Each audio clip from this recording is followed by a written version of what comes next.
Hello दोस्तों, हमारे YouTube channel में आपका स्वागत है। जैसा कि आप सभी अभ्यर्थियों को मालूम है, प्राथमिक शिक्षक भर्ती का डॉक्यूमेंट्स वेरिफिकेशन शुरू हो चुका है और साथ में यहाँ पर दस्तावेज और जिला सत्यापन सभी प्रोसीजर पूरे किए जा रहे हैं। हमने इस पर वीडियो बनाकर सुबह ही डाल दी थी, तो आप सभी अभ्यर्थियों को वो देख लेना है कि कब से कब की तारीख में डॉक्यूमेंट्स वेरिफिकेशन और जिला सत्यापन की प्रक्रिया प्रारंभ होगी।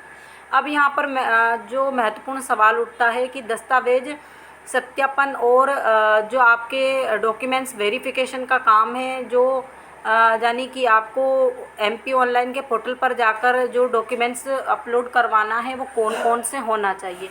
तो सबसे पहले आपकी पात्रता परीक्षा की अंक सूची होना चाहिए और यहाँ पर आपको पात्रता और चयन सूची जो आपकी अंक सूची आई थी, जो आपकी रिज़ल्ट जारी होते वक्त, वो वाली साथ में होना आवश्यक रहेगा।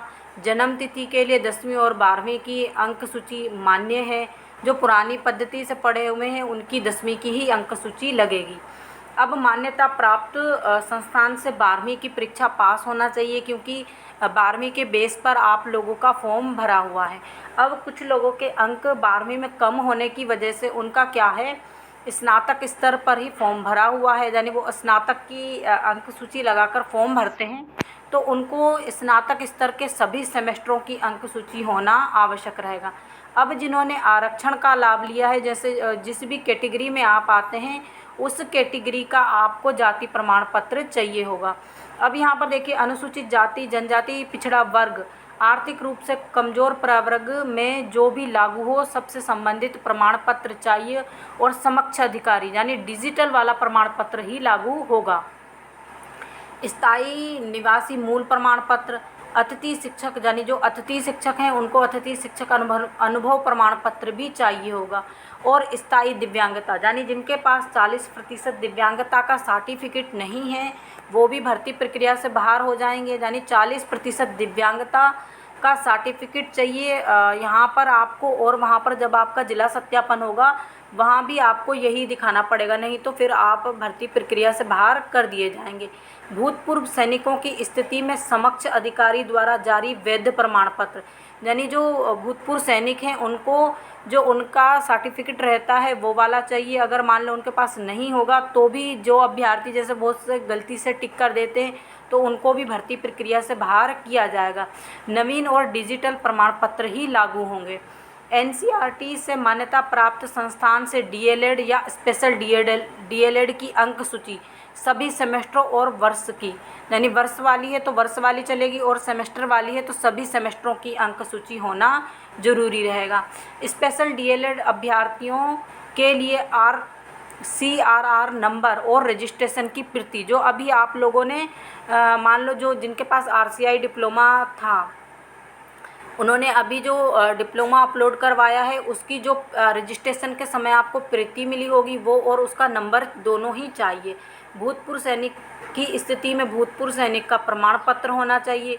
आयु संबंधी छूट प्रमाण पत्र में समक्ष अधिकारी का आयु संबंधी छूट प्रमाण पत्र होना चाहिए। मध्य प्रदेश में जीवित रोजगार पंजीयन होना चाहिए, यानी रोजगार पंजीयन भी आवश्यक ही रहेगा और वो भी देखे लैप्स हुआ नहीं चलेगा।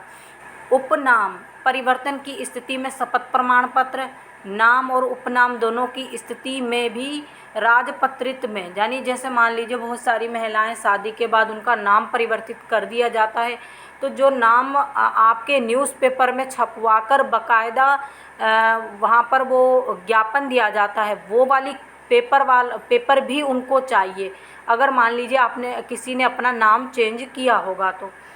और एनसीसी का सी सर्टिफिकेट, यानी जो एनसीआर वो लेते ना खेल वाला वो एनसी, तो उसमें सी सर्टिफिकेट होना चाहिए। शासकीय सेवाओं की स्थिति में एनओसी, यानी जो अभ्यर्थी एक जॉब को छोड़कर दूसरी जॉब में आ रहे हैं तो उनको एनओसी भी चाहिए होगा। और यदि कोई हो तो वो भी लगेगा।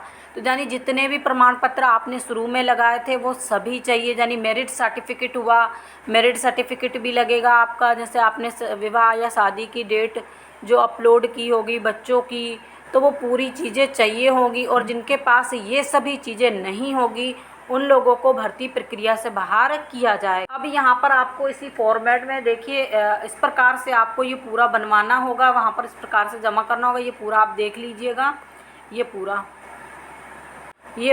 आप पूरा देख लीजिएगा। इसी प्रकार से पूरा आपका काम होगा वहाँ पर कैफ़े पे।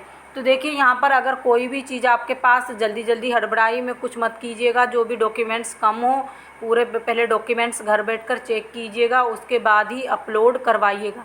नहीं तो आप लोगों को या तो होल्ड कर दिया जाएगा या भर्ती प्रक्रिया से बाहर कर दिया जाएगा। तो इसी प्रकार की जानकारी के लिए हमारे साथ जुड़े रहिए। जो लोग हमारे चैनल पर पहली बार विजिट कर रहे हैं प्लीज़ चैनल को भी सब्सक्राइब कर लीजिए। वीडियो को अधिक से अधिक लाइक कीजिए, शेयर कीजिए। Thank you.